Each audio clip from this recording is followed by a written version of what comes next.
राहुल गांधी देश को कहां लेकर जा रहे हैं, ये अगर नहीं समझे तो शायद आपको बाद में बहुत अफसोस होगा। 3 दिनों में देश में 3 ऐसी घटनाएं होती हैं जिसके बारे में न तो आपको मीडिया बताती है, न कोई एंकर डिबेट करता है, लेकिन हम आपको बताते हैं राहुल गांधी की नीति आपके और हिंदुस्तान की संस्कृति के लिए कितनी नुकसानदायक होने वाली है। सबसे पहली घटना है बिहार की। वहां की राजधानी पटना से कुछ किलोमीटर दूर बसे एक पूरे गांव पर वक्फ बोर्ड दावा कर देता है।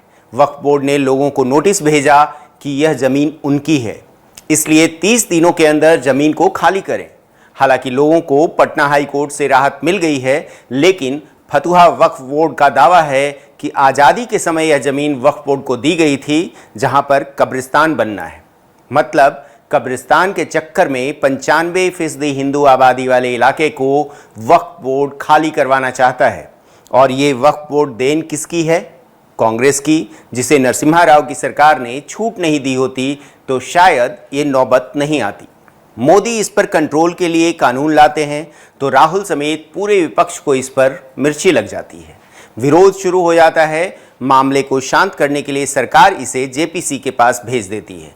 तो सवाल है कि क्या राहुल गांधी टोपी की सियासत के चक्कर में तिलक वालों पर तलवार चलाना चाहते हैं, और वो भी उन्हें अलग अलग जातियों में बांटकर?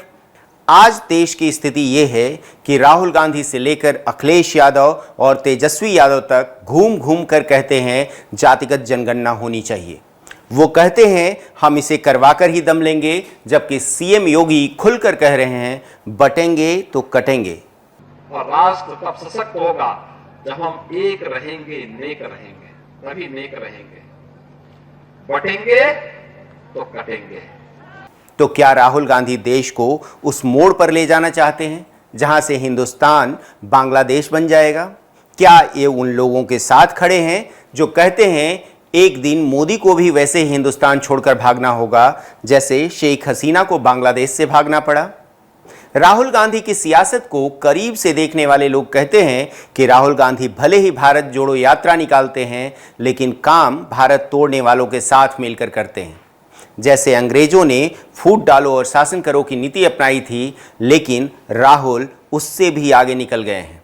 ये तो अखंड भारत को ही खंड खंड करने की राह पर हैं, और वो कैसे, इसे समझने के लिए जम्मू कश्मीर चलना होगा। जम्मू कश्मीर में कांग्रेस ने उस पार्टी के साथ गठबंधन किया है जो जम्मू कश्मीर में पाकिस्तान परस्ती को बढ़ावा देते हैं। कांग्रेस उस नेशनल कॉन्फ्रेंस के साथ गठबंधन करके चुनाव लड़ना चाहती है जिसकी पार्टी के मुखिया फारूक अब्दुल्ला ये कहते हैं कि पाकिस्तान ने चूड़ियां नहीं पहनी है। ये भी याद रखे वो भी चूड़ियां पहने हुए नहीं है, याद रखिए। उनके पास भी एटम बम है, ये याद रखिएगा। और अफसोस यह है कि वो एटम बम हमारे ऊपर ही गिरेगा।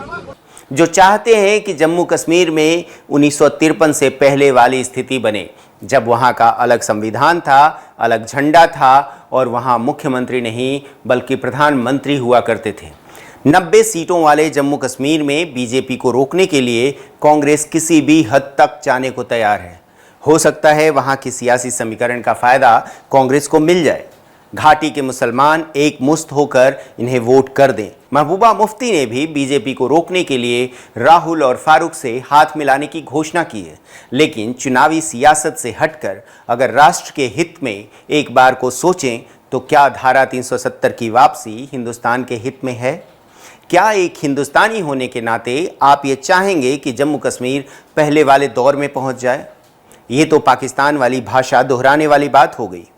ऐसा पहली बार नहीं है जब कांग्रेस इस तरीके का काम कर रही है, बल्कि इससे पहले कांग्रेस राज में कैसे पाकिस्तान परस्ती वाली नीतियां बनी हैं, तुष्टीकरण की सियासत जमकर हुई है, सनातन सभ्यता वाले देश में मंदिर बनाने पर कैसी पाबंदी थी और मस्जिदों की संख्या कैसे बढ़ती गई, ये पूरी दुनिया जानती है। तो सवाल ये उठता है कि राहुल गांधी क्या हिंदुस्तान को मुगलिया युग में ले जाना चाहते हैं, जहां मंदिरों से ज़्यादा मस्जिदों की संख्या होगी?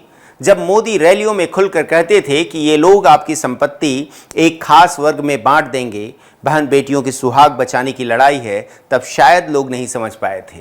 लेकिन चुनाव के बाद जिस हिसाब से कांग्रेस की सीटें बढ़ी, राहुल गांधी के अंदर एक नए तरीके का आत्मविश्वास आया, उनकी टीम ने नए तरीके का कलेवर उनके भाषण में देना शुरू किया और संसद से लेकर सड़क तक बीजेपी को भी उस पर जवाब देने पर मजबूर होना पड़ा।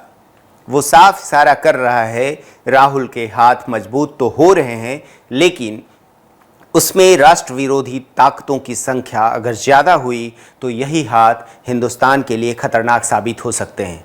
हो सकता है ये विश्लेषण आपको अभी समझ नहीं आए तो वीडियो सेव करके रख लीजिए। जब आंख खुले ये वीडियो दोबारा सुनिएगा, फिर कमेंट करके बताइएगा आपको मोदी नीति सही लगती है या राहुल नीति।